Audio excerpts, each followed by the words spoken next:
if you guys saw this, but I was just reading something, and it kind of bothered me. Tyler Perry, he basically said, I'm not going to teach my son about race. Like, he doesn't want to use, white, black. And I'm seeing a lot of black people do that now, where they don't want, they want to be identified as, like, he, she, they. They don't want you saying that they're black, and it's causing confusion. But I just wanted your take on it, Dr. Umar. Why are we as black people falling into the white supremacist trap with these things? Because we do not want to take... I don't see how you can't identify with your race.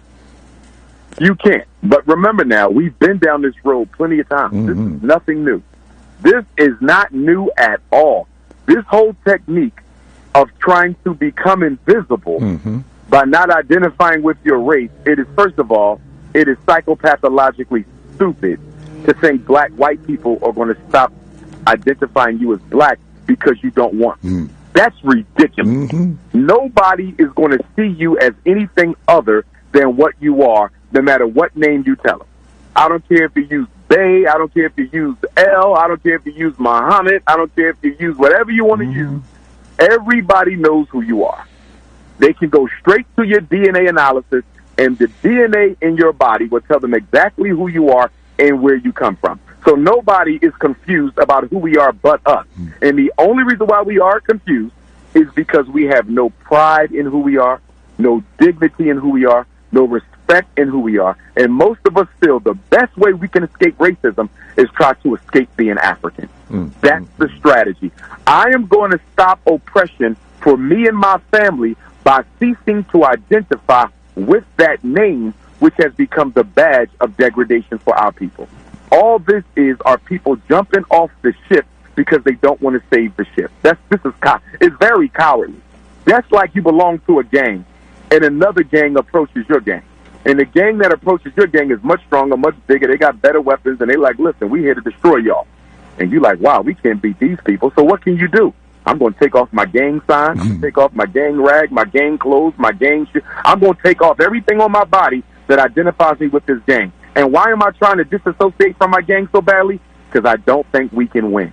The heart of this identification nightmare that we're having, this identity crisis that we're having, the heart and soul of this identity crisis is these people who don't want to be called African, don't believe there is a future for African people. But let me give you the other side, Queen. I'm going to give you the other side. All these Asiatic black men and all these Aboriginals and all these Moors and all these aliens and all these North Americans and pretendians and freedmen, I promise you this. When we get our act together, and we will, when we get our act together, how much you want to bet? The same people who told you they were not African will be dying to get back into the community. Once we have something that is worthy of respect, everybody who's running away from being African will run back to it. The Puerto Ricans are going to run to you. The Dominicans are going to run to you. The Cubans are going to run to you. The Asiatic black men are going to run to you. Everybody, the pretendians, the freedmen, the aboriginals, the indigenous, everybody telling you they're not from Africa today will proudly call themselves African tomorrow once we give them something to be proud of. This is why I'm not angry at them. I'm not angry because it is a basic human condition to want to be associated with something that gets respect. African people haven't gotten respect for more than 500 years. So naturally, African people want to stop identifying with being African and find some other umbrella that doesn't get the same type of treatment. This is why our people identify with religion more than race. This is exactly why African Americans identify with religion more than race, because being a Muslim is more respectful to them than being an African. Being a Christian is more respectful to them than being an African. Take Tyler Perry. The reason Tyler Perry is telling his child that they don't belong to any race at all, they're just human beings, is because Tyler Perry is trying to detach himself from his race. Tyler Perry don't understand you cannot detach yourself from your race. Every white person, every Asian, every Arab, every Mexican knows exactly who you are, Tyler Perry, when they see you. Now let's ask this question. How many European Jews are telling their children, you're not Jewish, you're just a member of humanity? How many Chinese are telling Chinese children, you're not Chinese, you're just a member of humanity? How many Arabs and East Indians and Anglo-Saxons are telling their children, you're not an Anglo-Saxon, you're not an Arab, you are just a member of humanity? Nobody does that except Negroes. And the reason they do it is because they don't understand that shared identity and collective consciousness. Shared identity and collective consciousness is the basis of any liberation movement. You got to have a shared identity and collective consciousness in order to build your political empire. You got to have shared identity and collective consciousness in order to build your financial power. You got to have shared identity and collective consciousness in order to forge an independent black community, a black Wall Street, independent black schools. There is no progress for a group of people who will not identify with each other. It is a shame that our self-esteem has been so destroyed, the way our racial self-esteem. We are the only people, as one of my Queen Mother Elder scholars said, we're one of the only people who don't have a racial ego. We don't have a racial ego. You disrespect Chinese, they coming at you. You disrespect Mexicans, they coming at you. You disrespect the Arabs, they coming at you. You disrespect the European Jews, they coming at you. You disrespect black folks, not only do we not come at you, we will forgive you for what you did even before you are arrested, charged, tried, convicted, and sentenced.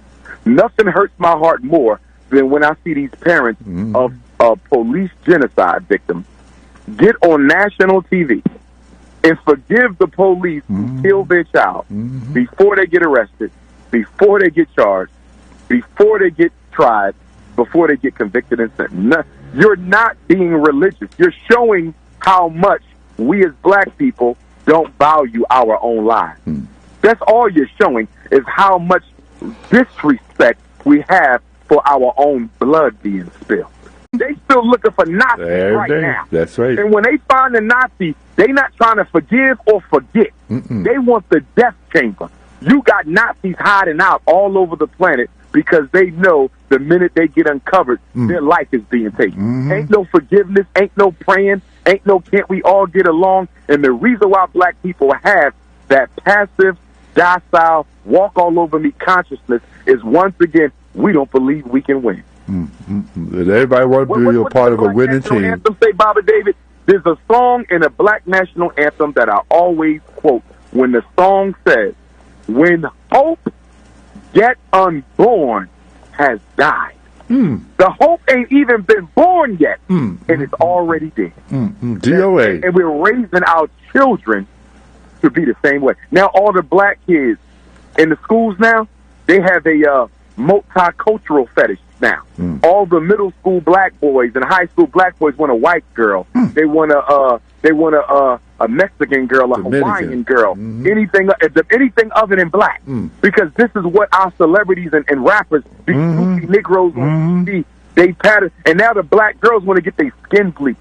They need their hair straightened. They need their body slimmed down. They got to have a perfect shape. Our children are suffering from our self-inflicted menticide. Wow. So, sister, did you have any other comment that you wanted for Dr. Umar? Yeah, I just wanted to add, black people are so quick to say, well, where's the solution? I mean, I feel like no one has the race solution. I mean, we don't have justice. We know the solution, my queen. We're in denial. No. Everybody knows the solution. Nobody wants to implement it. The solution is collective work and responsibility. It's the principle of Garveyism, borrowed by Kwanzaa. Collective work and responsibility. You know why nobody wants to talk about that? Because anything that has to be done for black people got to be done by black people independently. We don't want to be told that. We do not want the responsibility, the accountability, or the sacrifice or the obligation of building our own institution. Black people don't want to work to make black America better. We don't want to make black America great again. How many black people you know willing to give up half of their disposable income so we can build another black Wall Street? This is why people consider us a bunch of hypocrites, because we'll celebrate Black Wall Street every year, and we ain't got one yet. Where's the modern black? You ain't got a Black Wall Street in 50 states But we love to have a Black Wall Street celebration because we're a bunch of hypocrites. We love to celebrate, but we don't like to produce anything.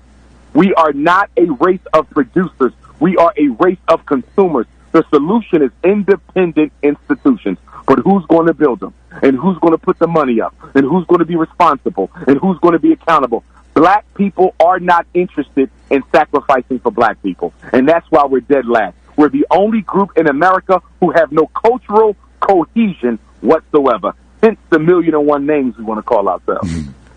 And that's what astounds me is that you are in the process of building an institution. You've been building. You're an institution in and of yourself. You know, I was at a meeting one day in my house, and this sister was there, and I didn't even know her, but she was with another sister, and I was talking about the show. And every time I talk about the show, I talk about you being on the show.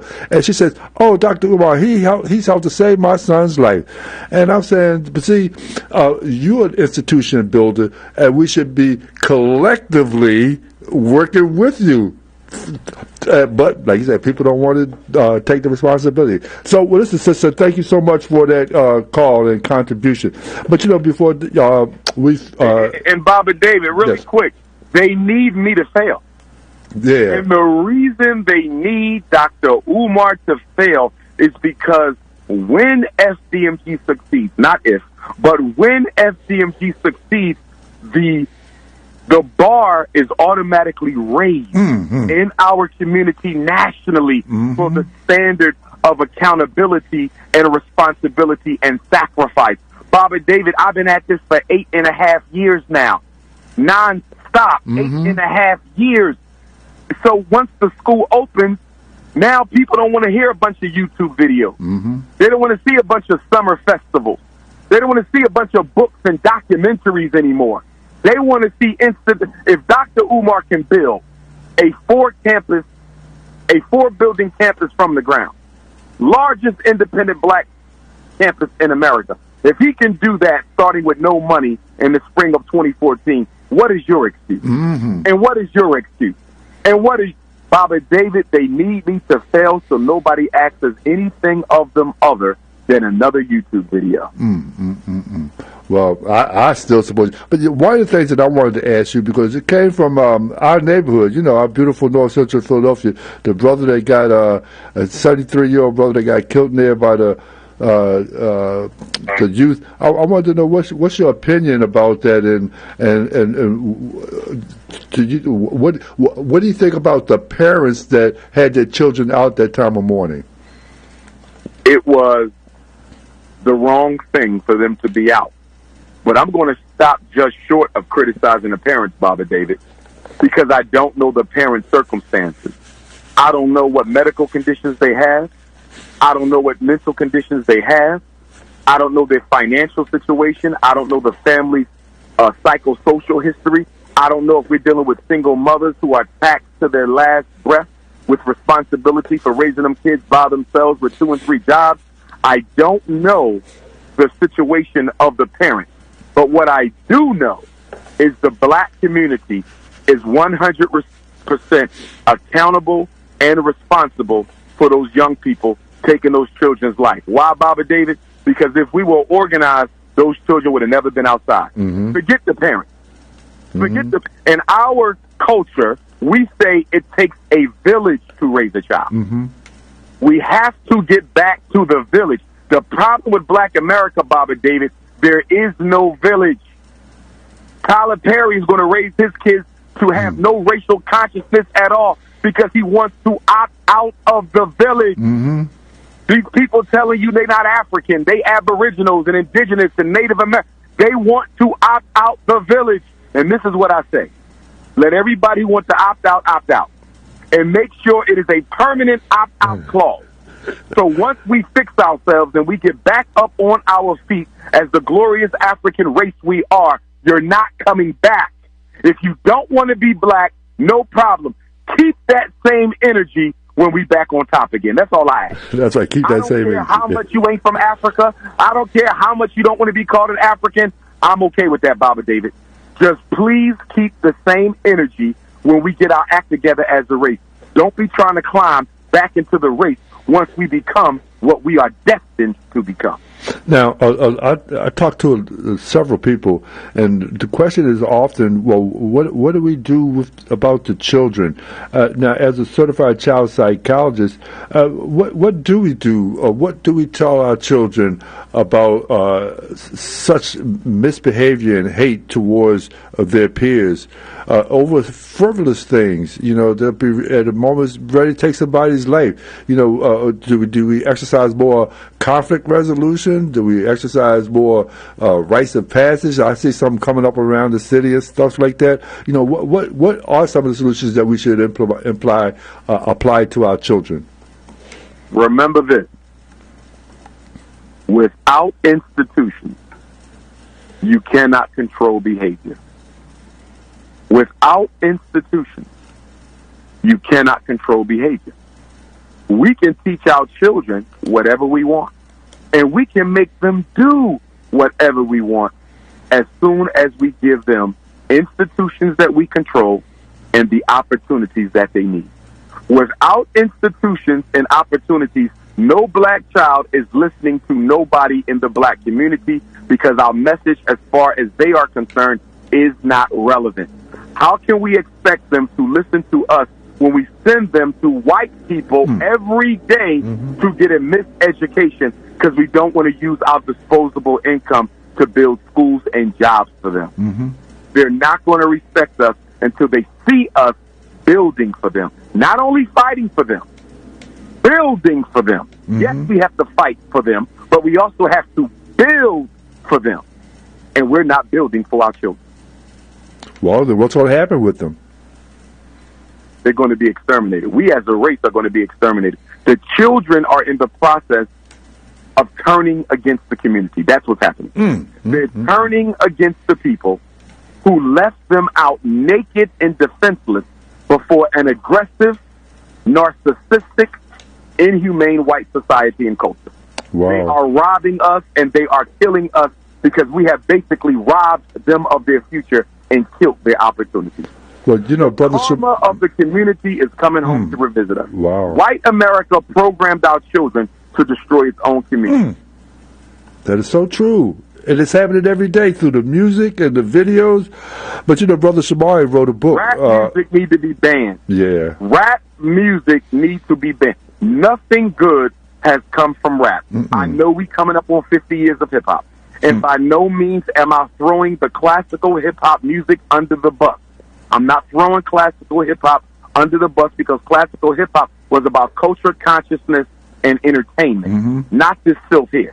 This is extermination and genocide music. And the reason I say hip-hop need to be shut down and destroyed because the fathers of hip-hop and the conscious artists of hip-hop refuse to hold the younger artists accountable and responsible for their lyrics and their behavior. So if Chance the Rapper and Kanye West and Jay-Z and Big Daddy Kane and KRS-One and Dougie Fresh, I'm talking about all of them. If you are not going to step up and tell these young dudes, y'all got to stop rapping what you are rapping or we got to shut you down, then y'all just as guilty as they are. Because y'all gave birth to the art form. Y'all gave birth to the art form, and now you let these young, ridiculous buffoons run off with